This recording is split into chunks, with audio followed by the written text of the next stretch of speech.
bisa diantar. Kebetulan istri saya waktu itu ada di Kasimbar, saya jaga yang kecil, saya tidak bisa pergi. Dapat kabar lagi subuh sudah meninggal dunia. Maka saya telepon tadi Pak Tony kebetulan ini mertuanya Ida, mertuanya adik saya. Saya telepon Om Tony kalau bisa, kalau malam ini malam keberapa di Olaya? Jadi katanya malam kedua. Saya bilang bisa malam besok malam ketiga, supaya bisa saya isi juga ini. Ternyata ini cuma malam ini di sini ya, karena ada pesta.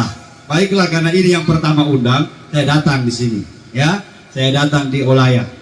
Bapak-bapak, ibu-ibu kaum muslimin, masya Allah ini seperti musrembang gitu. Luar biasa. Ya, intinya malam hari ini kita bicara tentang mati. Mati ini mau dibicarakan, tidak dibicarakan, tetap kita mati. Cuma penting untuk dibicarakan supaya kita ingat. Karena manusia itu al-insanu mahallul khata wa nisyan. Manusia itu tempatnya salah dan lupa. Kalau kita sudah tidak lupa-lupa, bukan manusia lagi kita. Kan biasa begitu. Aduh, saya lupa.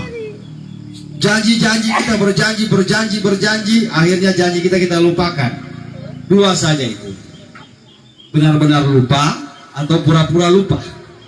Ini yang berbahaya. Janji kanan, janji kiri, tiba-tiba orang tanya, kau lalu waktu bacalek banyak gue punya janji. Aduh, saya lupa. Alhamdulillah kalau begini. Tapi ada yang parah. Begitu didatangi, dia sudah dilantik, Bapak pernah berjanji sama kita orang di kampung ini. Dia bilang, bagus kamu, sudah saya janji. Yang lain biar janji tidak. Dia bilang, bagus kamu, walaupun saya tidak buktikan, tapi pernah saya janji. Yang lain sana itu biar saya janji tidak. Astagfirullahaladzim. Manusia ini tempatnya salah dan hilaf. Maka dalam Al-Quran, wala taqulanna li syai'in inni fa'ilun zalika gada illa ayyasha Allah. Dalam Al-Quran, wala taqulanna, jangan sekali-kali kamu berkata inni fa'ilun zalika gada, saya akan laksanakan besok, saya pasti bikin besok, saya pasti datang besok. Jangan pernah bicara begitu, Pak. Kenapa? Illa an yasha Allah, kecuali kalian mengucapkan kata insya Allah. Datang kau besok, insya Allah. Datang kau bikin begini, insya Allah. Jangan bilang, oh iya pasti, jelas. Tidak meleset itu. Astagfirullah. Tidak boleh janji begitu. Tetapi sekarang banyak orang insya Allah ini dia salah gunakan. Ini yang bahaya. Datang kau besok, insya Allah. Begitu datang, kenapa tidak datang? Kan saya bilang insya Allah. Nah, ini bahaya juga. Ya. Padahal kalau sudah bilang insya Allah itu betul-betul diniati, betul-betul ingin dilaksanakan. Tapi kalau cuma insya Allah, cuma jadi pemanis bibir supaya orang bilang, mau datang besok, ini gua bikin insya Allah, insya Allah. Ini salah bapak-bapak ini. Oleh karenanya, baiklah malam hari ini kita bicara tentang hal yang akan kita lakukan di dunia ini. Bapak-bapak, ibu-ibu, di Baliara tadi malam saya sampaikan, dunia ini tempat kita menanam. Betul. Siapa yang menanam di dunia pasti panen. Manzara'a hasada. Barang siapa yang menanam pasti dia panen. Tidak mungkin tidak berpanen, tidak bertanam, kita berpanen. Berbahaya itu. Tidak pernah tanam coklat misalnya, tapi berjemur terus di muka. Berarti antara dua, dia tidak pernah bertanam, mungkin dia pembeli. Ya. Sekarang kata Nabi SAW, tempat menanam ini adalah dunia. Apa yang kita tanam di dunia ini? Tanam kebaikan. Kalau kita tanam kebaikan, insya Allah kita akan panen kebaikan. Walaupun cuma kecil. Dalam Al-Quran, فَمَنْ يَعْمَلْ مِثْقَالَ ذَرَّةٍ خَيْرًا يَرَهُ. Barang siapa berbuat kebaikan, walaupun cuma sebesar biji zarah. Biji zarah itu kecil sekali, lebih kecil dari pasir, lebih kecil lagi. Kebaikan kecil itu yang kita buat, pasti kita akan dapat balasan kebaikan. Akan tetapi, وَمَنْ يَعْمَلْ مِثْقَالَ ذَرَّةٍ شَرًّا يَرَهُ. Siapa yang berbuat kejahatan di dunia ini, walaupun cuma sebesar biji zarah, pasti juga dia dapat. Oleh sekarang, kalau kita berbuat baik, tidak usah dikatakan. Ada saya ingat itu Om apa Asgaf Yoto, berbuat baik jangan katakan. Kalau sekarang ini berbuat baik upload di media sosial, ya. Tidak usah dikatakan, biarkan saja kebaikan itu jadi catatan amal kita. Kita pernah menolong orang yang mungkin susah, ya. Itu kebaikan bapak-bapak, ibu-ibu. Apa orang susah datang, bisa saya pinjam uangmu? Kalau kita tahu dia ini susah mau bayar hutang, daripada dia pusing, misalnya dia pinjam 3 juta. Ini saya punya 300.000, tidak usah diganti. Daripada kau saya kasih 3 juta, akhirnya saya nggak mati baku tagih, ya. Saya bantu saja, ya. Inilah yang namanya kita berbuat kebaikan. Pahala sedekah itu dikalahkan oleh pahala memberi hutang. Bahaya Pak itu kalau kita sedekah, hari ini kita sedekah, pahalanya banyak. Tapi pahala yang lebih besar lagi memberikan orang hutang. Cuma harus sabar. Jangan kita mau cari pahala kasih hutang orang, akhirnya kita yang mendongkol, ya. Begitu mendongkol, orang tidak bayar-bayar hutang, bikin status. Zaman sekarang ini yang bawa utang lebih ganas daripada yang punya kasih utang. Berarti dia tidak ikhlas. Kalau kasih utang orang, niatkan, ya Allah, saya akan tagih hutang itu, karena hutang ini akan berbahaya nanti. Akan tetapi tidak boleh kita umbar utangnya orang. Zaman sekarang tidak. Paling kuat kasih bawa utang orang, cicil jo, berapa kali. Tapi begitu giliran orang tidak bayar hutang, dia upload di sana sini. Bahaya. Kalau tidak mau orang bawa hutang, jangan kasih cicil orang. Ya kan begitu. Ini ajaran agama ini lengkap, semua ajarkan. Zaman sekarang ini tidak ada yang tidak diutang, dia bilang. Sedangkan negara bawa utang, ya. Tapi bapak-bapak, hutang ini berbahaya. Kalau sampai tidak terbayar, maka inilah yang akan menyebabkan kita ini mengalami kesulitan di alam kubur. Pertama masuk di alam kubur, bukan pertama man rabbuka, siapa Tuhanmu, man nabiyuka, siapa nabimu. Belum itu.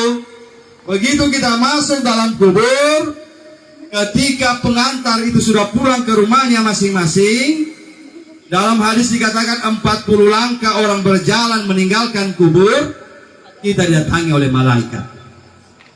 Malaikat bilang, "Gum, bangun," karena kita punya ruh dikembalikan sama Allah. Kita punya ruh kan ketika kita meninggal dunia, ruh kita ini berjalan menuju kehadirat Allah Subhanahu wa taala.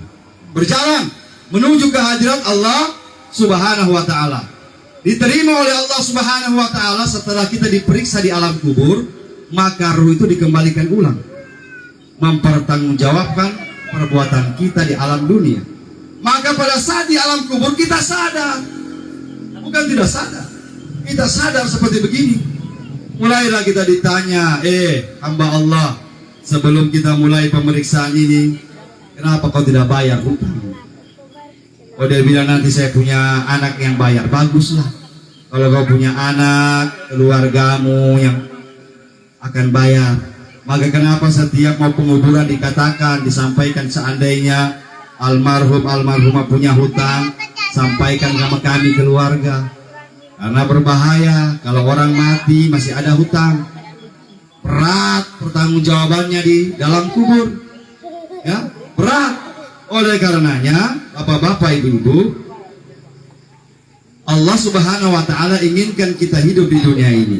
Satu, Allah tidak minta banyak sama kita. Tidak, Allah minta, la yukallifullahu nafsan illa wus'aha. Tidaklah aku bebankan kepada kalian kecuali beban itu mampu kamu pikul. Sekarang kalau kita dapat ujian anak, ujian istri, ujian ini, musibah banyak, berarti Allah anggap kita mampu, bapak-bapak, ibu-ibu. Kita mampu. Kalau misalnya, kenapa saya ini banyak sekali ujianku? Kan ada yang mengeluh begitu. Ya Allah Ustaz, saya punya ujian hidup ini bertubi-tubi. Belum habis satu lagi. Saya jawab, berarti ente dianggap Allah bagus. berarti ente mampu. Sebab ujian itu cuma diberikan kepada orang yang mampu. Termasuk meninggal dunia almarhumah ini, ujian buat keluarganya, ujian buat anak-anaknya. Sebab orang yang diuji itu orang yang sekolah. Sekarang saya mau kasih contoh, ya, di dalam kehidupan nyata kita. Pernahkah orang tidak sekolah ikut ujian? Misalnya ujian SMP, ujian sanawiyah, aliyah. Tentu yang diuji itu yang terdaftar nama-namanya. Oh ini semua. Kita sekarang tidak pernah ibadah, tidak pernah sholat, tidak pernah puasa, begitu dapat ujian ini ya Allah. Ujian apa? Musibah itu. Teguran dari Allah. Kalau ente orang yang beriman, beramal soleh, laksanakan perintah Allah, berarti itu ujian.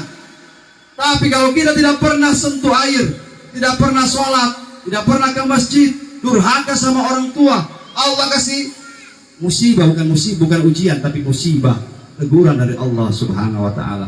Oleh karenanya, Bapak-bapak, Ibu-ibu, kematian yang almarhumah ini adalah musibah, adalah ujian, adalah bukan teguran, ujian untuk keluarganya. Mampukah menahan ini?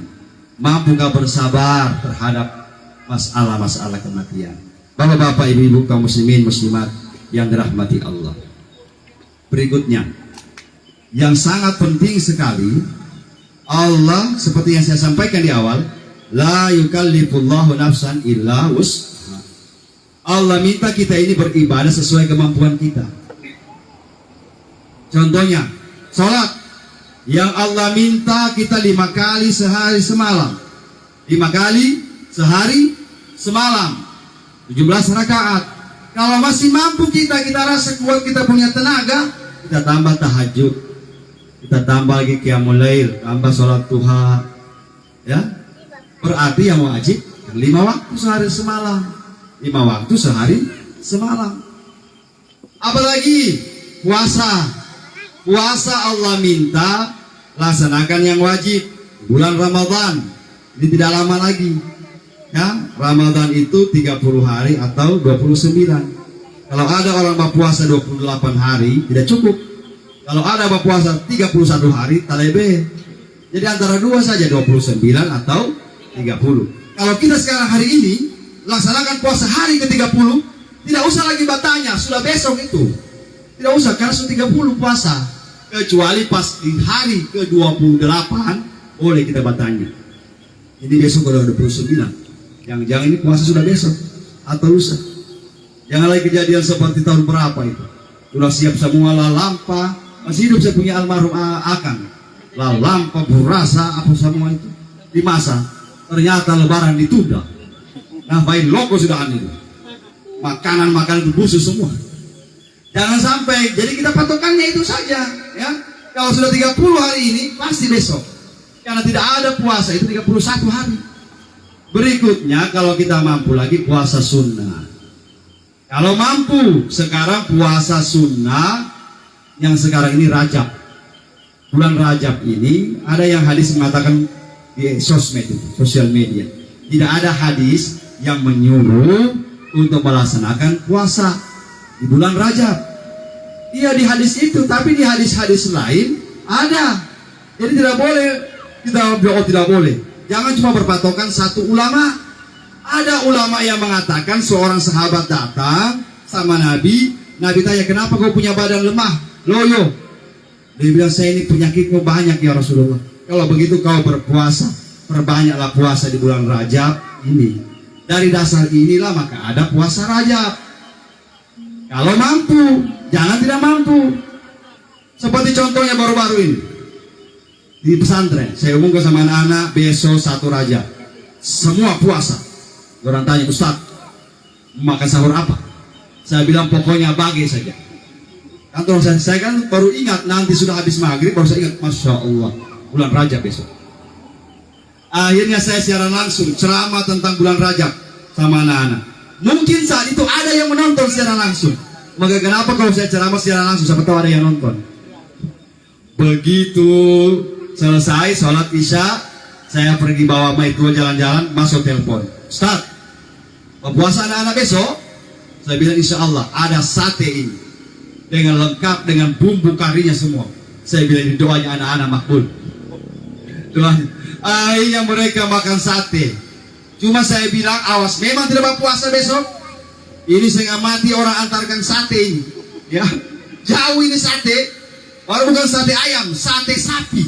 Subhanallah, daging. Ini luar biasa. Dapat 3 tusuk satu orang. Kalau biasa mendapat satu. Ini karena banyak diantar 3 tusuk satu orang. Jadi dia makan. Apa yang terjadi bapak-bapak ibu?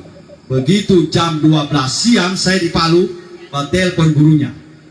Wakil kepala sekolah sanawiyah, Ustaz, ini anak-anak pondok tidak datang sekolah, hampir semua. Oh, nah saya punya iblis ini, jin. Telepon, mana semua kamu? Rupanya tidur. Kenapa loyo berpuasa? Saya bilang mulai besok tidak lagi berpuasa. Berpuasa itu cuma hari pertama. Padahal saya punya rencana 3 hari. Cuma kamu disuruh berpuasa cuma jadi loyo. Cuma sudah pergi sekolah. Pergi sekolah itu hukumnya wajib. Berpuasa Rajab sunnah. Kamu bikin yang sunnah, tinggalkan yang wajib, belajar. Jadi anak-anak sekolah itu tidak usah berpuasa. Ya. Sebab apa? Kalau disuruh berpuasa besoknya dorong mengantar di sekolah. Loyo Ustaz, lu capek, aus. Padahal ini menurut ilmu hukumnya wajib. Maka begitu juga kita Pak. Lihat besok. Oh saya mau puasa Rajab. Tapi saya besok ini banyak saya punya kegiatan ini. Ya, mau pergi sawah. Banyak mau dikerja. Di kantor sibuk. Tidak bisa saya berpuasa. Jangan paksakan Bapak Ibu. Karena Allah tidak paksa. Yang Allah paksa itu yang wajib. Kalau yang wajib ditinggalkan dapat dosa. Tapi kalau yang sunnah boleh silakan. Ketiga, apalagi zakat. Zakat ada yang wajib, ada yang sunnah. Zakat yang wajib itu pertama zakat fitrah. Itu wajib dikeluarkan sebelum turun khatib dari mimbar. Maka kenapa kalau sholat Idul Fitri mulainya jam 7 lewat? Jangan kalau Idul Fitri dikasih cepat. Anduannya jam 7 lewat lah, 7.15. Itu apa? Menunggu siapa tahu ada orang yang lupa berzakat. Karena sibuk di pasar malam. Saya sering ini tiap tahun pasti ada pagi yang datang. Begitu saya cek apa? Saya Ustaz, jual sandal di pasar. Saking sibuk ini banyak pembeli malam lebaran lupa berzakat. Ada yang tahun berapa itu sudah pulang dari masjid baru datang. Saya bilang mohon maaf, Daeng. Ini sudah turun orang dari mimbar. Daeng ini tidak keluar zakat lagi, tidak kena zakat. Ini cuma jadi sedekah. Menangis dia. Kenapa menangis? Karena puasanya orang itu tergantung zakatnya. Maka kalau sudah disampaikan, ayo bayar zakat, bayar memang. Jangan tunda-tunda. Oh nanti malam lebaran Jo. Nanti Jo. Akhirnya lupa bapak ibu. Wajib itu. Orang tanya yang kaya atau yang miskin, semuanya. Mau kaya, kadiat, tua, muda, bahkan yang baru lahir pun, asal dia lahir dapat 2 bulan.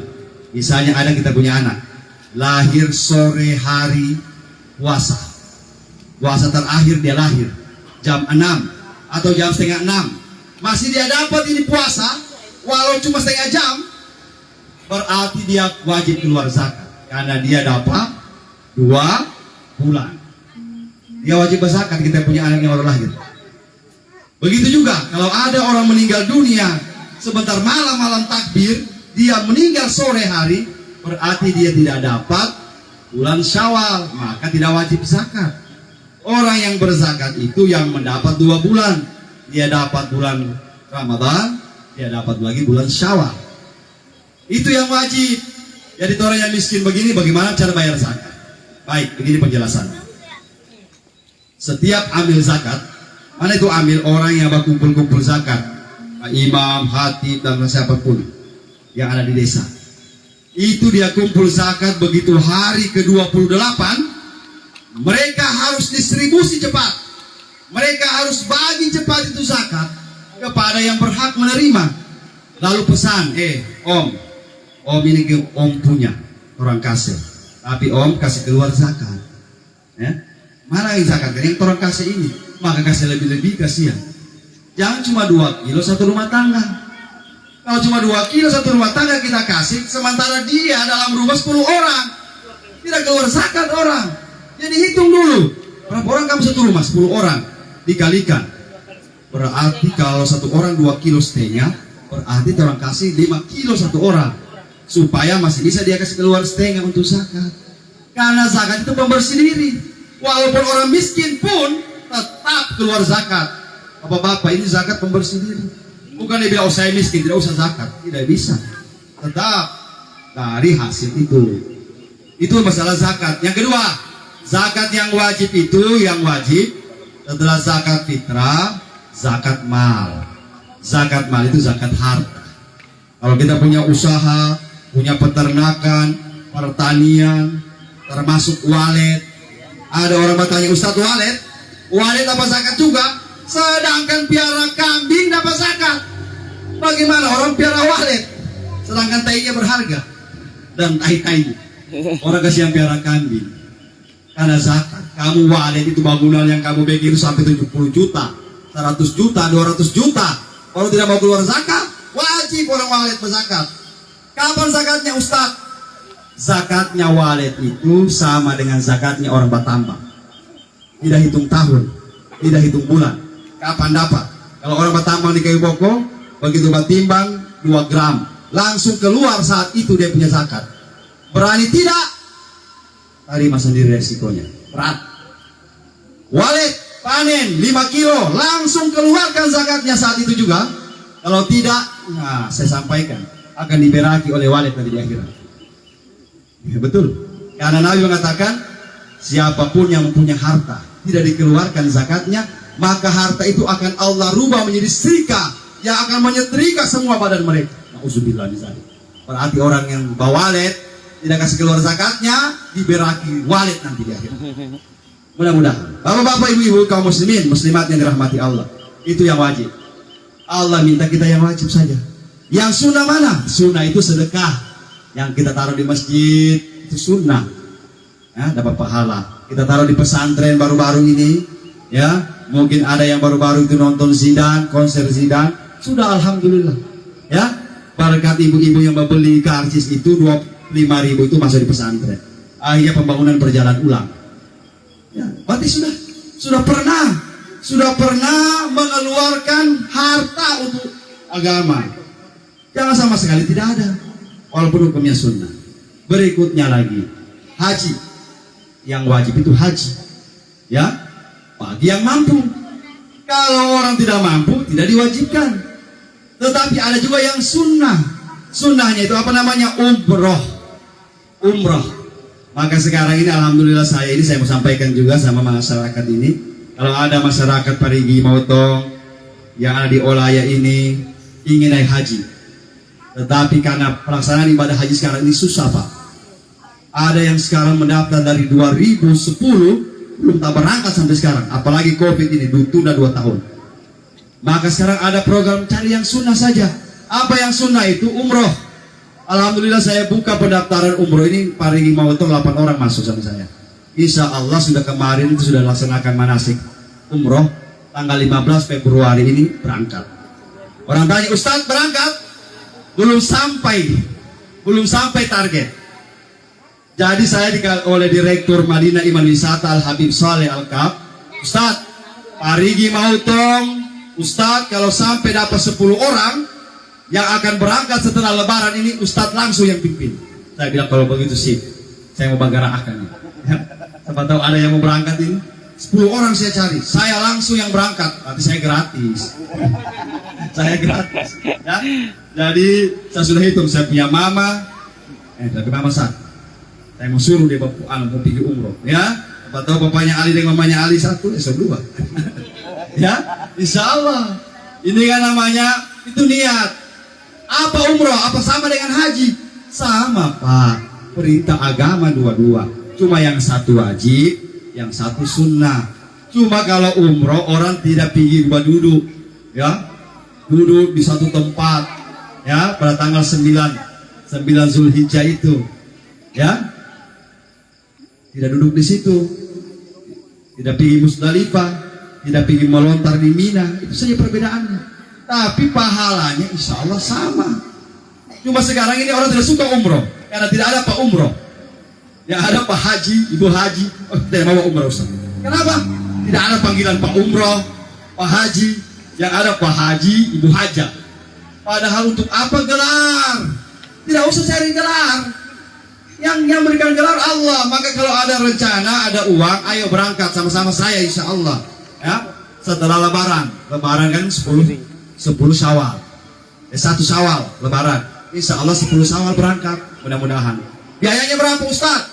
Biayanya nanti insya Allah. Lewat, tidak bisa dibilang sini. Nanti banyak orang dengar nanti. Secara langsung. Artinya travel lain maksudnya. Karena ini namanya bisnis. Ya, nanti tanya langsung. Bapak-bapak, ibu-ibu kaum muslimin muslimat yang dirahmati Allah Subhanahu wa ta'ala.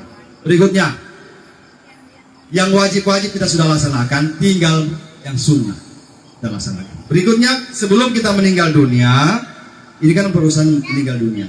Pertama-tama yang harus dibenahi itu satu, yang penting sekali ini. Sudah baik kita punya hubungan dengan Allah, tapi hubungan dengan manusia rusak, utamanya dengan orang tua kita. Maka inilah yang menghambat perjalanan kita menuju kehadirat Allah.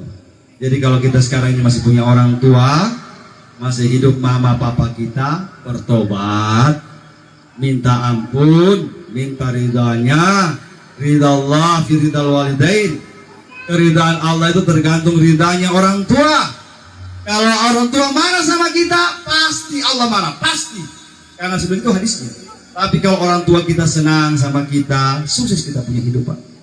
Coba tanya sama ulama-ulama, pejabat-pejabat, orang-orang kaya. Tidak ada orang yang sukses di dunia ini kalau dia durhaka sama orang tua. Tidak pernah Allah. Sejarah tidak mencatat ada orang sukses durhaka sama orang tua. Tidak ada. Bahkan kita punya orang sukses ini Pak Fadil Muhammad, mantan gubernur Gorontalo, ketua yayasan Al-Khairat, sukses sekali, luar biasa. Dia punya harta luar biasa, tidak usah dihitung lah. Ketika beliau datang di Al-Khairat, masih hidup apa di situ? Orang tanya, Pak Fadel, berikan kami ini tips supaya sukses kehidupan, jadi orang kaya, jadi pejabat, jadi orang terpandang, sehat walafiat. Apa Pak Fadel Muhammad punya tips? Maka dia jawab satu saja, tidak usah cari lain. Tips saya ini sukses karena saya setiap hari sebelum berangkat kerja, saya telepon saya punya mama.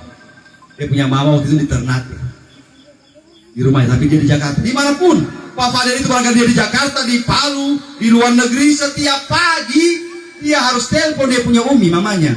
Assalamualaikum mama, sehat walafiat mama, doakan saya. Ini saja yang dia lakukan selama umur hidup ini, sukses dia Pak. Kalau kita tidak, telepon mama kok tiada doi, mama 3 bulan tidak ada pernah telepon. Orang tua bilang sudah sukses dengan saya punya anak ini, tidak pernah suara-suara ini. Sibuk barangkali dia, sibuk barangkali usahanya dia, sukses barangkali, padahal tidak. Dia lupa ketika banyak uang, lupa telepon mamanya. Begitu setiada doi, mama pinjam dulu doi. Allahu Akbar. Mudah-mudahanlah kita ini bisa, ya. Sebab kalau tidak, maka niscayalah kita punya kehidupan jauh dari kata sukses. Kedua, dengan orang tua sudah bagus. Ketiga, dengan saudara. Tidak gampang itu Pak. Orang bersaudara itu kakak beradik, apalagi sebapak seibu, biar mau dibikin apa, biar dia mau hancur, tetapi di akhir kehidupannya insya Allah mereka baku maaf. Cuma ada yang luar biasa, kakak adik sampai meninggal tidak baku maaf. Ini na'udzubillah min zalik. Ya, kalau ada permasalahan orang kakak adik ini punya urusan.